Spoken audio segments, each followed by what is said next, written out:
श्री राधे सभी को। कुंज बिहारी श्री हरिदास। मेरी शादी होने वाली है और शादी से पहले देखिए शादी वाला घर, मेरा घर पूरा ऐसा सज चुका है। मैंने ये एक्सपेक्ट भी नहीं करा था कि मेरा घर इतना अच्छा सजेगा, लेकिन श्री जी की कृपा से सब कुछ हो गया है। और श्री जी की कृपा से ही हम अपना जो पहला फंक्शन है वो एक सत्संग से स्टार्ट करना चाह रहे हैं। गुरु जी का आगमन हो चुका है और सत्संग से स्टार्ट करेंगे। स्टार्ट करने से पहले ये आप कुछ ग्लिम्स देख सकते हैं। हम सबसे पहले करेंगे गुरु जी का स्वागत। तो फिर जैसे ही गुरु जी आए तो हम सब ने क्या करा, फूलों की वर्षा करी उनके चरणों पे, उनके मतलब पूरे सब जगह उनके पुष्प बरसाए, जिससे कि उन्हें अच्छा फील हो। नहीं, और गुरु जी का तो ऐसा स्वागत होना भी चाहिए। सब ने खूब अच्छे तरीके से उनका स्वागत करा, सत्कार करा। फूलों की वर्षा तो बंद ही नहीं हो रही थी। सब ने एक एक करके फूलों की वर्षा करी, जो कि बहुत ही सुंदर लग रही थी, बहुत अच्छी लग रही थी। और गुरु जी की क्या है ना, गुरु जी की एक ब्लेसिंग मिलती है हमें लाइफ में आगे बढ़ने के लिए। और जो मैं इतना सबसे कहते हैं कि शादी जो है लाइफ का सबसे इम्पॉर्टेंट डिसीज़न होता है, तो मतलब मुझे चाहिए था कि उनकी ब्लेसिंग मिले। लेकिन गुरु जी के मैंने मतलब आसन पे फूल बरसाए, लेकिन उन्होंने फूल साइड कर दिए थे। तो फिर गुरु जी अपने आसन पे विराजमान हो गए थे। फिर उसके बाद मैंने फिर से उनके ऊपर फूल बरसा दिए थे, जो कि वो मना कर रहे थे कि फूल मेरा ऊपर मत बरसा और बरसा। उसके बाद हमने करी थी उनकी आरती। तो फिर फटाफट से मैं गई, आरती लेकर आई। लेकिन मेरा देख सकते मेरा फूल बरसाना बंद ही नहीं हो रहा था। तो जैसे ही मेरे थाली में फूल ख़त्म हुए तो मैं आरती की थाल लेकर आई। उसके बाद हमने गुरुजी की करी आरती। ये देख सकते हैं आप, आरती की थाल जो है इसमें सब कुछ है, मीठा भी है और माला भी है, टीका भी है। तो फिर ये सब चीज़ों से उनकी आरती करेंगे और उन्हें खिलाएंगे हम पेड़े। बहुत अच्छा लग रहा था, ऐसा लग रहा था गुरुजी आए हैं, क्या कर दूं मैं उनके लिए। पूरा ये हमने सेटअप तैयार करा था अपने घर के बाहर टेंट लगा के, ताकि हमारे इधर हल्दी मेहंदी और भी फंक्शंस हो सकें, जो डे टू डे फंक्शंस होते हैं वो सब हो सकें। तो फिर गुरुजी को मैंने टीका किया और फिर उनको माला वगैरह पहनाई।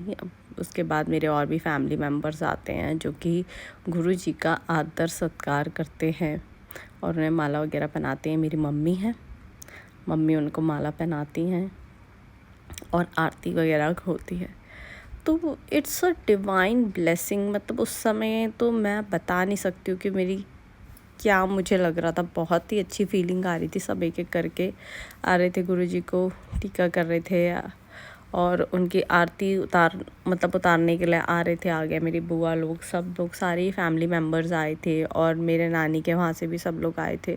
मतलब ये फीलिंग ही अलग थी, बहुत ही ज़्यादा अलग फीलिंग थी कि हम क्या कर दें गुरु जी के लिए, जिससे कि उनकी डिवाइन ब्लेसिंग्स हम सबको मिल सके। अब ये देखिए मैं आरती का दिया जलाने जा रही हूँ और फिर हम गुरु जी की करेंगे आरती।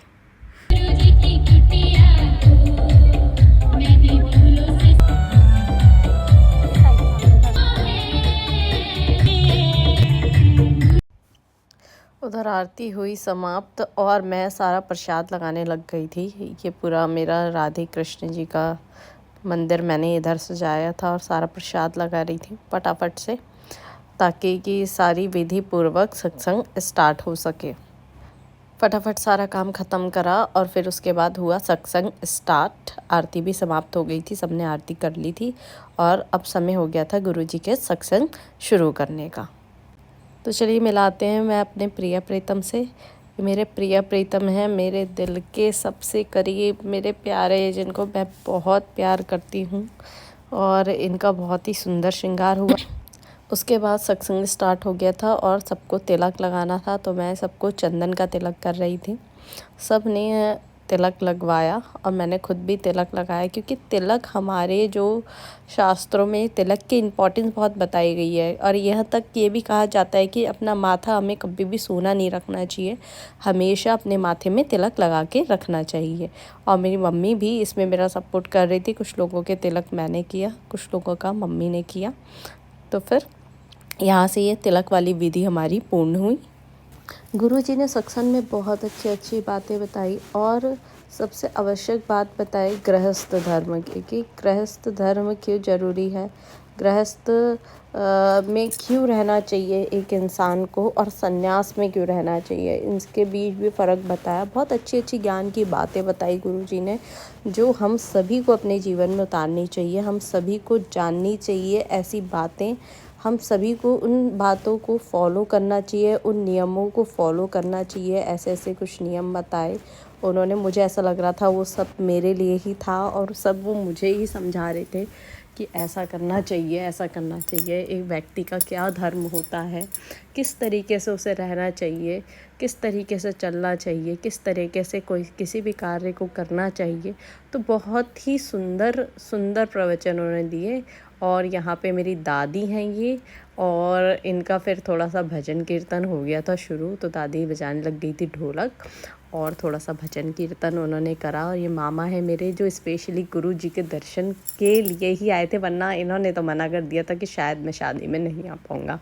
लेकिन फिर गुरु जी का जब उन्होंने सुना तो उन्होंने कहा मैं ज़रूर आऊँगा। यहाँ पे सारी हमारी पब्लिक बैठी हुई थी गैदरिंग। ये मेरी मौसी हैं, ये भी बहुत अच्छा ढोलक बजाती हैं, भी आगे इन्होंने भी ढोलक बजाया और भजन भी गाए। सो एक सत्संग से हमें बहुत ज़्यादा अच्छी सीख मिलती है ज़िंदगी की। मैं तो सच में खुशनसीब हूँ कि मतलब मेरी शादी के फंक्शंस जो हैं वो प्रभु के नाम से स्टार्ट हुए। जैसा कि मैं चाहती थी कि उनके नाम से ही मेरा सब कुछ हो, तो उन्हीं के नाम से सब कुछ मेरा स्टार्ट हुआ और मुझे इसकी बहुत खुशी हुई। गर्मी बहुत थी तो सभी को प्यास लग रही थी, तो बीच बीच में सभी को रूह अफ़ज़ा, पानी ये सब डिस्ट्रीब्यूट कर रहे थे मेरी दोनों बहनें। एक मामा की बेटी, एक मेरी सगी बहन है पिंक सूट पे, तो दोनों ही डिस्ट्रीब्यूट कर रहे थे। अब थोड़ी सी मंगल बधाई शुरू हो चुकी थी, तो सब लोग थोड़ा सा डांस वांस करने लग गए थे। डांस स्टार्ट हो चुका था और सब ने कहा कि शगुन होता है तो सबको थोड़ा थोड़ा डांस करना ही पड़ेगा। तो फिर क्या, हम हो गए शुरू। चलो रे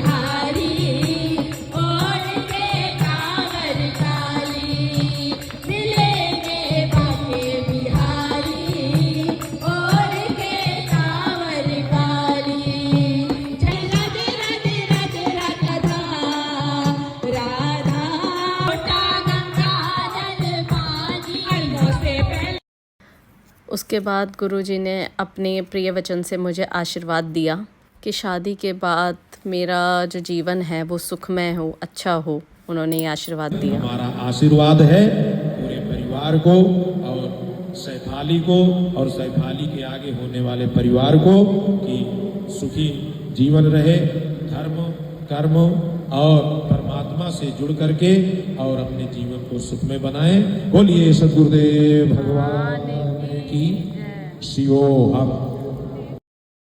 उसके बाद आरती हुई, हम सभी ने आरती करी और सत्संग का समापन करा। सबको गुरु के प्रिय वचन बहुत अच्छे लगे। सभी ने मिलके एक साथ सबकी गुरु जी की आरती करी व उनसे आशीर्वाद प्राप्त करा, उनसे प्रेम प्राप्त करा। और अब समय हो गया था प्रसाद वितरण का, तो हम सभी ने मिलके, सभी जितने भी भक्तजन आए थे उन सबको आरती दी, हलवे का प्रसाद दिया, पेड़े का, फल का एक प्रसाद गुरुजी ने दिया और हम सब ने भी उनकी आज्ञा से सबको प्रसाद वितरित किया। ये मेरा भाई है, इसने भी प्रसाद वितरित करा और ये हम सब लोग प्रसाद भी ये लोग खाने लग गए थे क्योंकि गुरुजी से आशीर्वाद मिला था। और इसमें थोड़ी सी भूमिका मैंने भी निभा दी, थोड़ा सा मैंने भी सभी को प्रसाद वितरित करा फटाफट से। उसके बाद गुरुजी से मुझे भी प्रसाद मिला जिसको भी मैंने ग्रहण करा। उसके बाद हम सभी ने बैठ के गुरुजी का आशीर्वाद प्राप्त किया।